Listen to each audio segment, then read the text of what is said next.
목회에 있어서 기쁨이 있습니다. 성도들이 믿음 안에서 자라고 선한 열매를 맺을 때, 영적으로 성숙할 때, 또 누군가를 섬기며 세울 때 그런 선한 열매를 맺는 거 보면 목회에 기쁨이 있어요. 바울에게도 그런 기쁨이 있었습니다. 유럽의 첫 개척교회였던 빌립보 교회, 그 교회가 바울에게 그런 기쁨을 주었다는 것이죠. 믿음이 성장하고 선한 열매, 의연을 맺고 그것을 보면서 바울은 기쁨을 맛보고 있다고 말합니다. 이제 빌립보서 마지막 부분에 와 있어요. 마지막 부분에서 바울은 빌립보 교를 통한 그 기쁨을 이야기하고 있습니다. 그러면서 이 편지를 마무리하고 있는 것이죠. 자, 우리 10절 말씀 같이 한번 읽겠습니다. 시작. 내가 주 안에서 크게 기뻐함은 너희가 나를 생각하던 것이 이제 다시 싹이 나미니 너희가 또한 이를 위하여 생각은 하였으나 기회가 없었느니라. 바울이 주 안에서 크게 기뻐한 이유는 무엇일까요? 그것은 빌립보 교회가 바울을 생각하던 것이 다시 싹이 났기 때문입니다. 자, 이 말은 어떤 뜻인가? 그것은 바울을 기억하고 또 바울의 사역을 위해서 선경금을 보낸 것이요. 에바브로디도라는 종을 통해서 선경금을 보냈어요. 그것을 다시 싹이 나미니 이렇게 말한 것이죠. 그동안 마음은 있었는데 도울 길을 찾지 못하다가 이제 바울을 돕게 되었던 것이죠. 그것을 바울이 기뻐하는 것이요. 자, 그런데 바울은 자신에게 필요한 성경금이 채워진 것을 기뻐한 것이 아니고 사실은 성도들이, 빌립보교의 성도들이 자신을 기억하고 마음을 가지고 성경을 보내준 그 자체를 기뻐하는 것이죠. 우리가 이렇게 생각할 수 있겠죠. 우리가 부모님에게 선물을 드린다, 아니면 우리 자녀들이 우리에게 선물을 준다 했을 때 선물 때문이보다는 그 부모를 생각하는 마음, 그것 때문에 기쁜 것이 아니겠습니까? 그래서 나는 선물이 좋다 하시는 분 계실 텐데 그 자녀의 그 마음이 기쁜 거예요. 부모를 생각하고 그래도 이 녀석이 나를 생각해서 이렇게 보내주는구나. 그 자녀가 부모를 위한 그 마음 자체가 부모를 기쁘게 하는 거죠. 똑같다는 거죠. 바울도 그런 것이에요. 처음 개척하고 복음을 통해서 교회를 세웠는데 그 성도들이 바울을 기억하고 성경금을 보내준 것이죠. 그 마음이 정말 기쁘다라는 거 얘기하는 것이죠.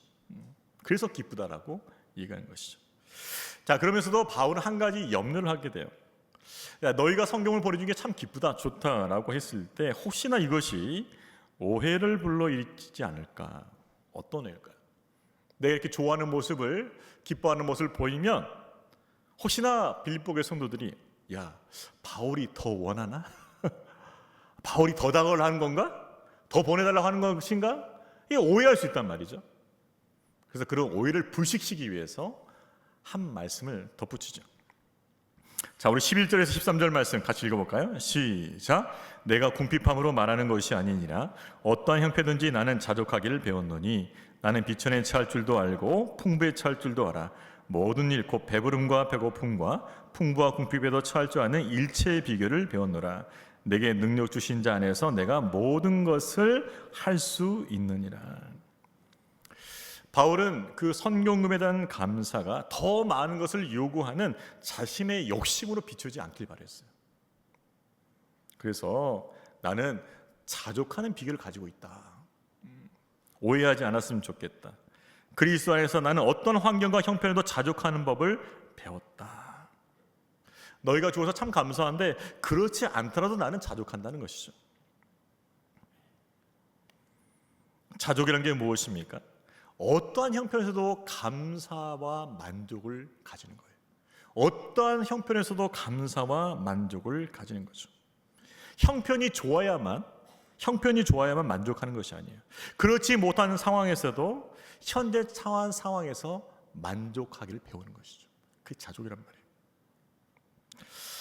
당시 스토아 학파, 철학계를 주류하는 한 학파가 스토아 학파였는데, 이 학파에서도 이 자족이라는 덕목을 굉장히 중요시 여겼습니다. 성숙한 인간이라면은 반드시 이 자족의 덕목을 갖추어야 된다라고 이야기하고 있어요. 자, 그러면 이 스토아파에서는 이 자족을 어떻게 얻을 수 있을까? 어떻게 성취할 수 있을까라고 얘기했냐면 이것이에요. 자족을 얻으려면 인간은 신이 자신에게 주어진 운명을 받아들이고 체념해야 된다. 이게 내 삶이야, 내 운명이야. 그게 받아들이라는 거죠. 그러면서 자족하라는 것이에요.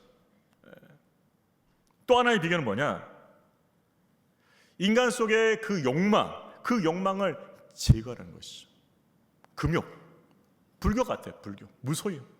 나를 철저히 비움을 통해서 자족하는 거죠. 운명을 받아들이고 체념하든지 아니면 우리 안의 욕망을 제거하든지, 이 두 가지 방법을 통해서 자족이라는 덕목을 성취하라고 가르쳤다는 것이죠. 자, 그러나 바울이 말하는 이 자족은 이런 개념과 전혀 다른 것이에요. 바울은 상황에 체념하거나 원하는 마음을 절제하는 것으로 자족을 얻는다고 말하잖아요. 그것은 그리스도로 만족한다는 것이죠. 그리스도 안에서 만족한다는 것이죠. 이것이 바울이 얘기하는 자족이라는 것이죠. 내게 능력 주신 자 안에서 내가 모든 것을 할 수 있느니라. 이 의미는 내가 능력을 받아서 내가 원하는 것을 무엇이든 다 할 수 있다, 그런 의미가 아니에요. 성경 해석할 때 주의할 것은 반드시 문맥 속에서 해석을 해야 돼요. 문맥 속에서. 이것만 딱 따오게 되면 그렇게 해석할 수 있겠죠. 그렇구나. 능력 주시면 내가 원하는 거 다 할 수 있겠구나. 이렇게 해석이 되겠죠. 그러나 우리가 본문을 보면서, 문맥을 보면서 그런 뜻이 아니라는 걸 알 수 있어요. 내가 능력을 받아서 무언가를 내가 원하는 것을 해내는 것이 아니라 하나님께서 나를 변화시켜 주셔서 어떠한 형편든지 내가 만족할 수 있게 만든다는 거죠. 자족할 수 있게 만든다는 거, 그 말씀이에요. 풍부에도 처할 줄 알고 궁핍에도 처할 줄 아는 그 하나님의 능력을 말하는 것이죠. 풍부에도 처할 줄 알고 궁핍에도 처할 줄 아는 하나님의 능력을 말하는 것이죠. 그래서 바울은 옥에 갇혀 있을 수 있지만은 나는 기뻐하고 감사하다는 것이죠. 나를 통해서 감옥에 있는 수비들이 복음이 전파되어 감사하고, 황실에도 복음이 전파되어 감사하고, 나의 열심을 통해서 밖에서 또 복음을 열심히 전하니 감사할 수밖에 없다라는 것이죠. 감옥이라고 해서 결코 자족할 수 없는 것이 아니다라는 것입니다. 감옥 속에서도 자족할 수 있다라고 말하는 것입니다. 진정한 자족은 상황이 변해서 누리는 것이 아니라 전능하신 하나님께서 나를 변화시켜 주셔서 내가 누린 은혜라는 것이에요. 이게 자족이라는 것이죠. 내게 능력 주신 자 안에서, 그렇습니다. 하나님께서 능력을 주시면 자족할 수 있게 돼요. 감사할 수 있게 돼요. 만족할 수 있게 된다는 것이죠. 그렇습니다. 바울에게 주신 하나님의 능력은 모든 일에 대한 자신감이 아니라 모든 형편에서의 자족함이었다는 것이죠. 모든 일 나는 할 수 있어라는 그 자신감이 아니라 모든 형편에서 감사하고 만족할 수 있는 자족함이었다. 자족함. 여러분, 이것이 하나님께서 우리에게 주고자 하시는 능력이에요. 하나님을 만족하고 그분의 능력을 의지하면서 오는 만족감, 자족함을 말하는 것입니다. 형편에 따라서 울고 웃고 하는 것이 아니라 그 삶의 조건 속에 두신 하나님의 뜻을 헤아리는 것이에요. 내 삶의 형편과 그 조건 속에 두신 하나님의 뜻이 무엇인지를 먼저 헤아리는 것이에요. 그리고 그 뜻을 헤아리면서 수용하고 감사하는 것이죠. 이게 자족이란 말이에요. 나의 삶의 조건 속에 두신 하나님의 뜻을 헤아려야 돼요. 그리고 그 뜻을 수용하고 감사하는 것이에요. 그게 자족이에요. 저는 사역했던 교회에서 있었던 일이에요. 제가 잠시 거리를 지나가는데 아는 집사님 보이셨어요. 집사님 어디 가십니까? 어디 간다고 그래요. 조그마한 가게를 하시는 분이었는데, 가게. 집사님 요즘부터 가게는 잘 되세요? 잘 안 됩니다. 어떡합니까? 괜찮습니다. 저와 아내 먹고 살 만큼은 되네요. 그 이후의 이야기가 전 되게 인상적이었어요. 애들을 한참 키우고 대학 보내고 이게 할 때는 하나님께서 많이 주셨던 것 같은데, 애들이 다 떠나고 이제 가정 이루고 각자의 삶을 독립으로 할 수 있게 되니까는 하나님께 조금 줄여주시는 것 같아요. 지금은 저와 아내가 먹고 살 만큼만 주시는 것 같아요. 자족이죠, 자족. 왜 옛날만큼 주시지 않는가? 왜 옛날만큼 누리지 못하는 것인가? 왜 옛날만큼 가지지 못하는 것인가? 그게 아니라는 것이죠. 나의 삶의 조건 속에 두신 하나님의 뜻을 헤아리면서 그 뜻을 수용하고 감사하는 자족함이 있기를 축복합니다. 자족함은 거기서 온단 말이에요. 거기서 내 삶의 조건 속에 두신 하나님의 뜻을 먼저 헤아려야 돼요. 그러면서 수용하고 감사하는 것이에요. 바울은 그렇게 말하는 것이에요. 나에게 자족함이 있어. 그렇기 때문에 오해하지 말았으면 좋겠다. 나에게 준 것에 감사하는데 내가 더 달라는 건 아니야. 오해하지 마. 난 자족함이 있다. 그리고 너희도 그 자족함의 비결을 가졌으면 좋겠다라고 얘기하는 것이죠. 자, 그럼에도 바울은 빌립보 교회 성도들의 헌신을 칭찬하며 격려합니다. 자, 우리 14절부터 16절 말씀 같이 읽어볼까요? 시작. 그러나 너희가 내 괴로움에 함께 참여했으니 잘하였도다. 빌립보 사람들아, 너희도 알거니와 복음의 시초에 내가 마게도냐를 떠날 때 주고받는 내 일에 참여한 교회가 너희 외에 아무도 없었느니라.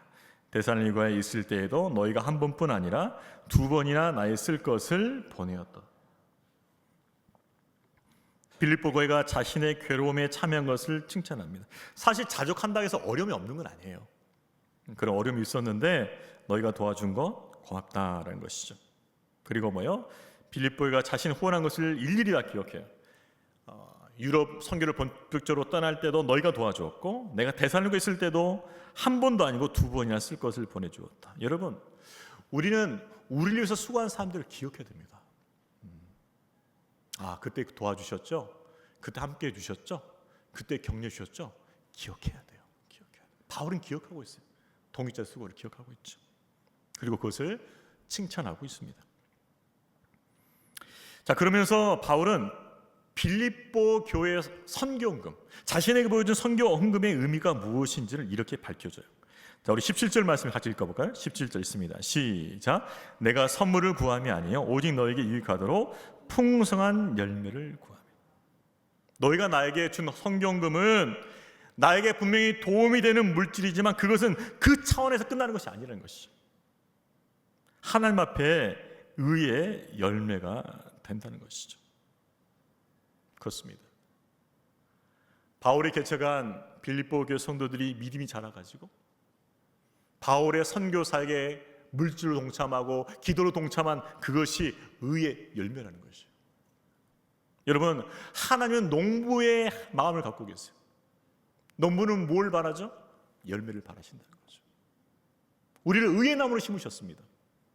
예수 그리스도를 말미암아 구원한 우리를 의의 나무로 이 땅에 심으셨단 말이에요.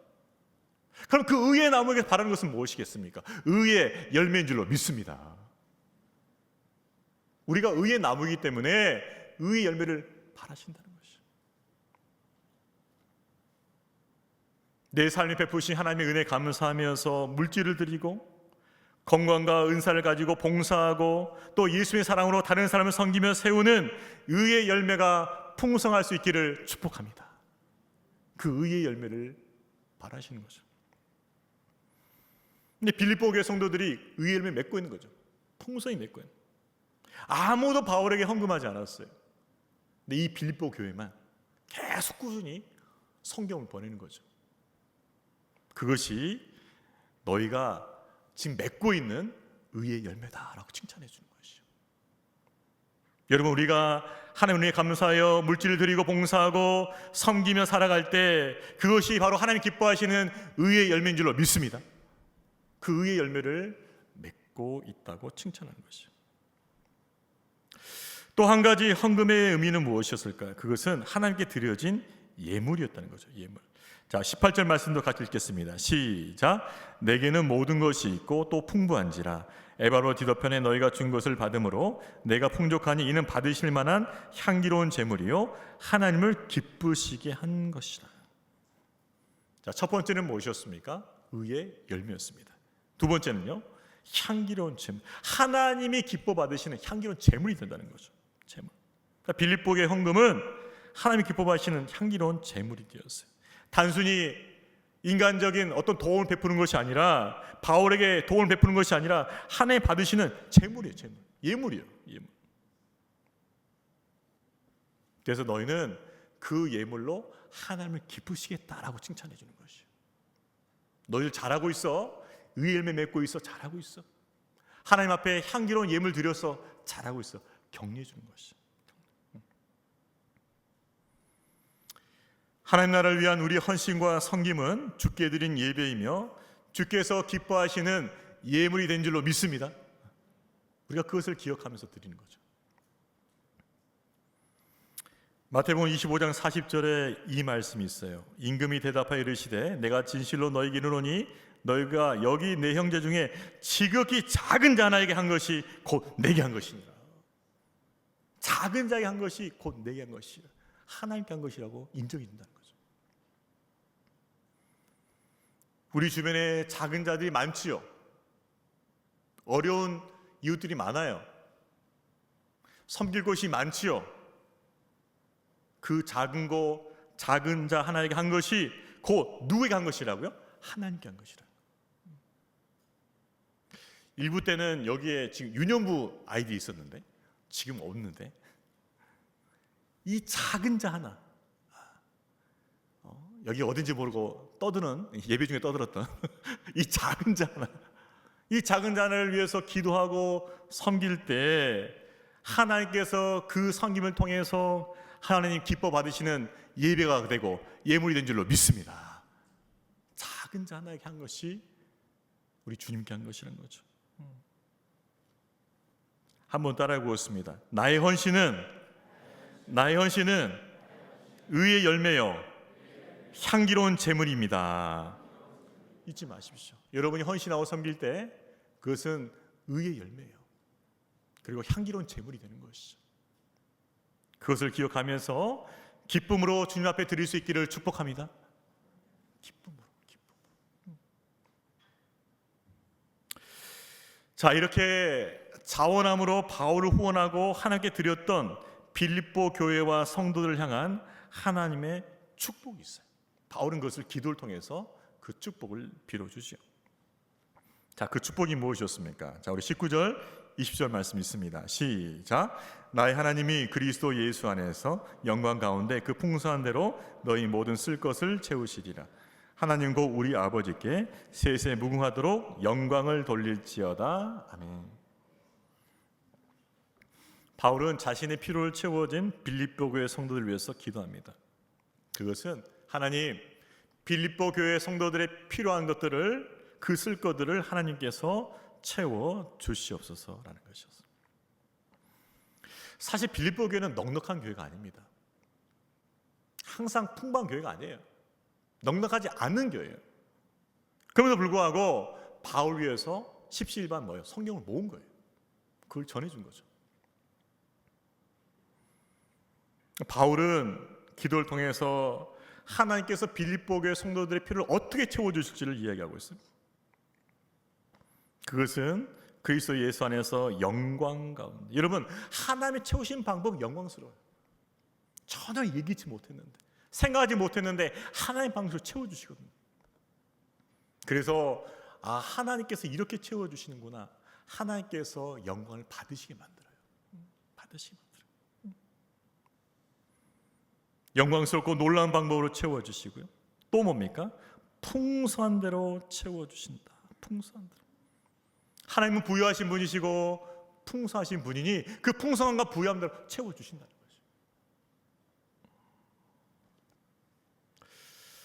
거죠. 저희가 청소년부 수련회와 또 어린이부 성역학부 이제 거의 마칠 시점에 있는데 참 감사한 것은 처음에 좀 부족한 거 많았는데 하나님께서 넉넉하게 채우셨어요.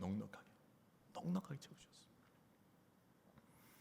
청소년부는 갑자기 수련회 장소비가 갑자기 올라가지고 부담이 컸는데 하나님께서 다 채워주셨어요.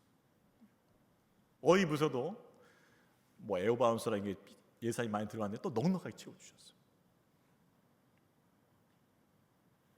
여러분, 우리가 믿음으로 헌신하고 드릴 때 하나님께서 그 풍부한 대로, 그 풍성한 대로 우리에게 채워주실 것을 믿으시길 바랍니다. 하나님께서 풍성한 대로, 부유한 대로 채워주시는 것이에요. 저는 작년에 하나님께서 하신 일들을 기억해요. 저희가 믿음으로 한 가정을, 장로님과 권사님 한 가정을 작은 교회로 파송했을 때 하나님께서 큰 복을 주셨어요. 그 후로 새 가족들을 보내주셨는데 그 새 가족들이 다 믿음이 좋고 준비된 새 가족들이었어요. 바로 와서 적응하고 자리 잡고 사역하고 열심히. 성도님들이 많이 철수했지만 그 사역의 공백을 채워주는 거예요.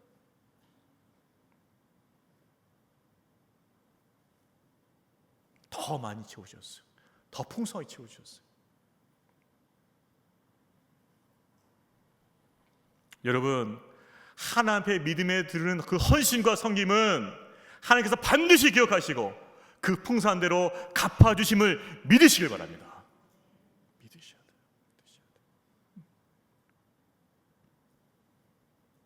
그리고 놀랍게 영광스럽게 풍성히 채워주시는 하나님을 우리는 마땅히 영원토록 찬양하고 영광을 돌려야 할 것이죠.